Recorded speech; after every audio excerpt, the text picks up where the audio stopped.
Like most database APIs, the PDO interface is built on top of the standard MySQL-C interface, which provides a facility for prepared statements.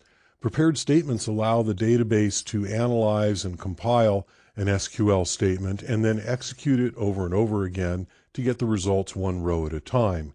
This is actually a lot more efficient than it sounds.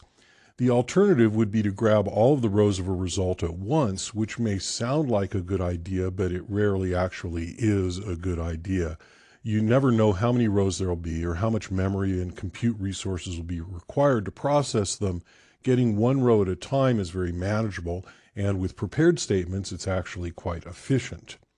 Prepared statements also provide for statement parameters. Statement parameters provide significant security benefits, especially against SQL injection attacks.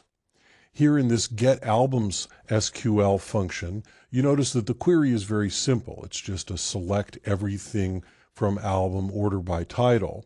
And so here on line 637, this prepare call prepares the statement and it compiles it in the server. And then there's a fetch statement later on, which can fetch row by row each of the results from that prepared statement. Down here in the getTracks SQL, this statement is a little bit more complicated. Here we have different statements for different database engines because the SQL differs between them. This is the MySQL version. There's the SQLite version. There's the Postgres version. And you'll notice that each of these has in it somewhere a where album ID equals question mark. And this question mark is actually a parameter. What happens is when we get down here and we have the query here in the query variable, prepare is called and then execute is called, and execute is called with an array of parameters. And so the album ID is actually passed as a parameter. What this means is the statement is already prepared and it's already on the server. And then the parameters are passed separately, effectively in a separate channel. They never actually combine the text of the parameter with the text of the query. Those strings are never in the same place at the same time. They're never combined. And this makes it virtually impossible for an SQL injection attack to occur.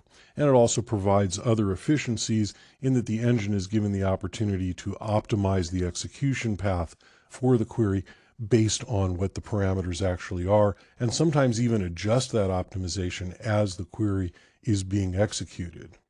If we go over here to the display tracks function, we see down here in this while loop that rows are fetched one at a time, and then they're passed off to a track results row, which builds the HTML of the results row along with all of the form elements and everything like that.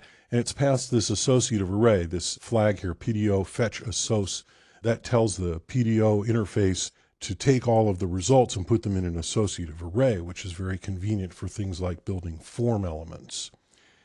And then once all of that is built and put together, you notice that there's little bits of HTML scattered throughout here. All of that is passed to a content call, which builds the whole page bit by bit.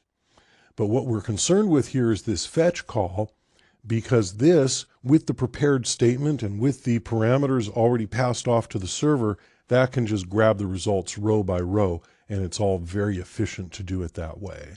So MySQL provides a rich and mature interface for preparing and executing SQL safely and efficiently, and the PDO library implements it effectively.